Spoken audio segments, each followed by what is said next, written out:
CNN Breaking News. Hello, and thank you for joining us. I'm Aisha Sasay in Los Angeles. Let's get right to the breaking news. It's 117 days into the Donald Trump presidency, and explosive controversies are starting to emerge daily. The latest bombshell, a memo by the former FBI director detailing a meeting with the president on the investigation of the fired national security advisor. As you're both let me bring in the legal mind here. Let me, Brian Claypool, I want you to weigh in on what you're hearing here in terms of the standards, what this means on the face of it. Again, this is just the White House is pushing back on this, but this is what we're hearing is in this memo. Does it meet the standard for impeachment? Where are we in terms of criminal proceedings? Break it down for us. Aisha, not even close to obstruction of justice and not even close to an impeachment proceeding. The comment by President Trump, let it go, he's a good guy, that in and of itself, Aisha, is not enough. You need some additional information. You need evidence of, for example, intimidation, a destruction of records. For example, there are any records that might have implicated President Trump and he destroyed those records. That might lead to obstruction of justice. Intimidation of witnesses is another example of where you have obstruction of justice. We don't have any of that collateral evidence or information that would support obstruction of justice. All right.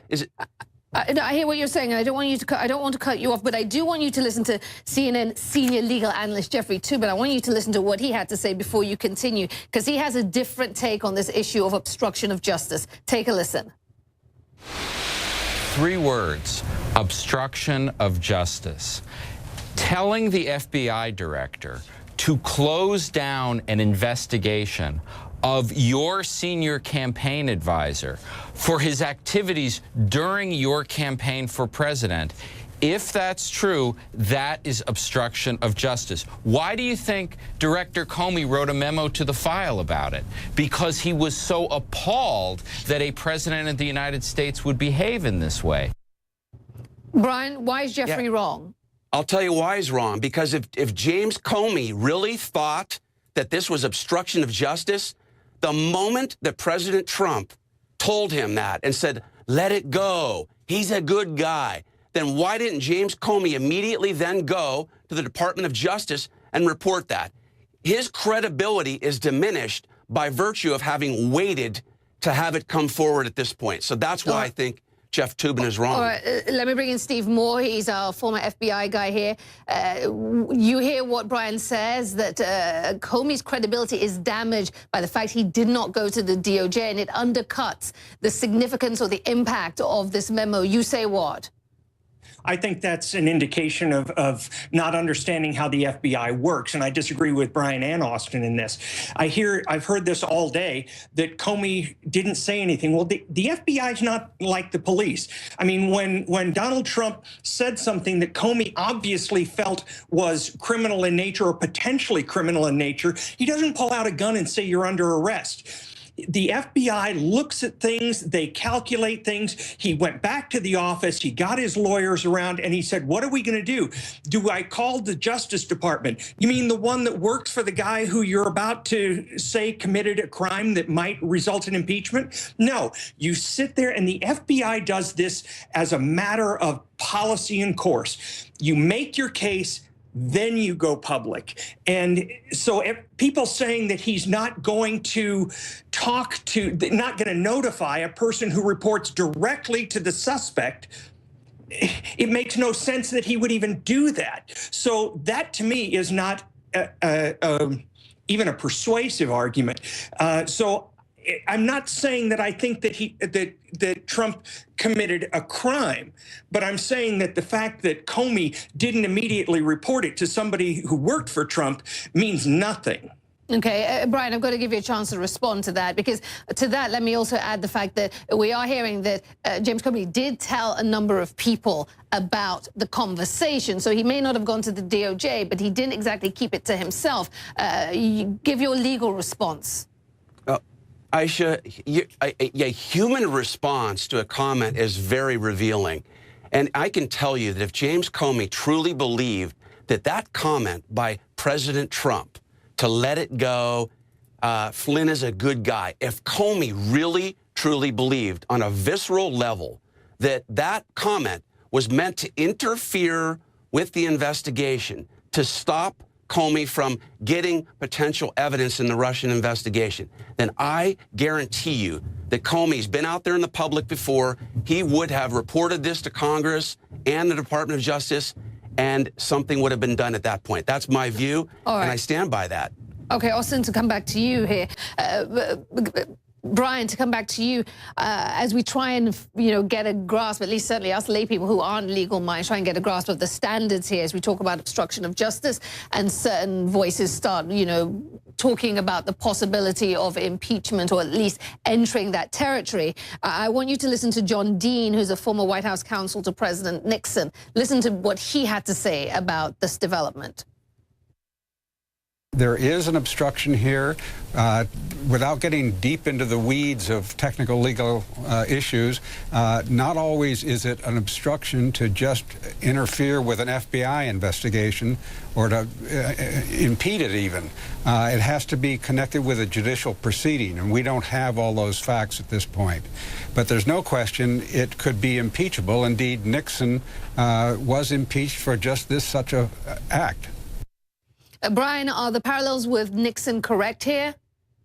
Well, Aisha, let me make one point clear. Obstruction of justice usually results from a pending, like he just said, where there's an investigation going on. For example, President Trump is interviewed during an investigation.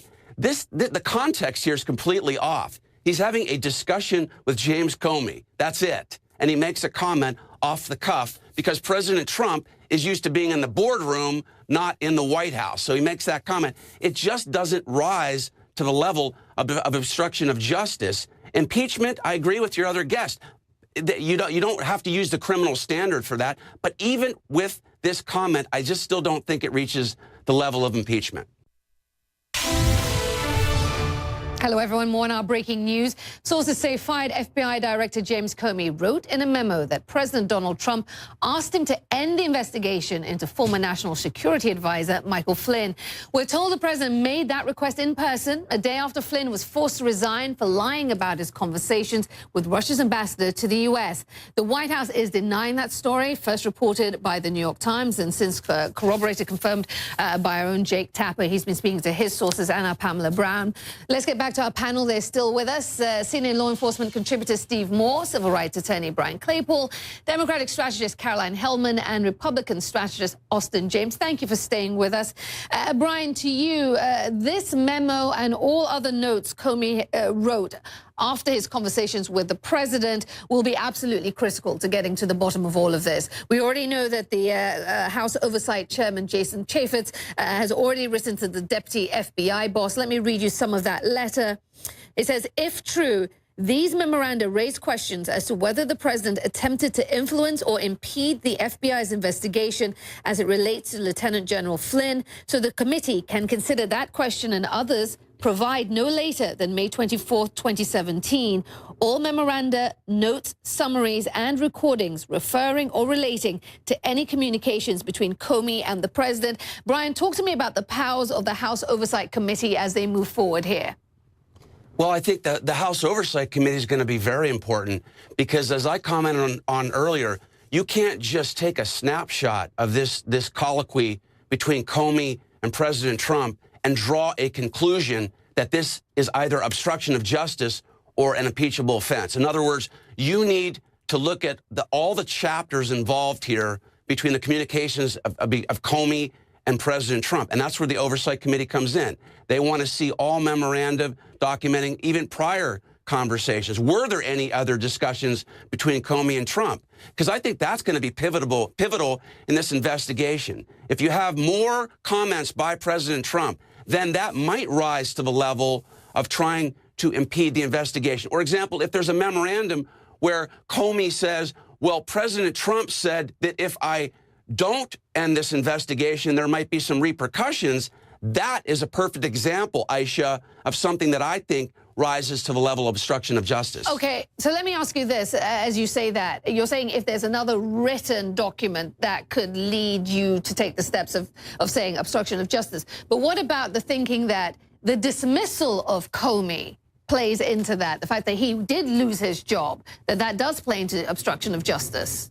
That's a good point, because what could be argued is this, that President Trump says a couple months ago to James Comey, hey, let it go, he's a good guy, with the insinuation maybe that you need to stop this investigation or something bad is going to happen to you. You can read between the lines with that, although Trump didn't say that. And then here we are a couple months later, and Comey is fired. So an argument, I think, is going to be made that Comey was fired in part because maybe he didn't heed President Trump's advice to let the investigation go. But Aisha, you know what's ironic about the firing of James Comey is that it actually raised more red flags. It actually loosened up the ability of Comey to bring these memos forward. Now, in other words, if he was still the acting FBI director, then I don't think we would have seen this memo right now, and Comey would have gone about his job.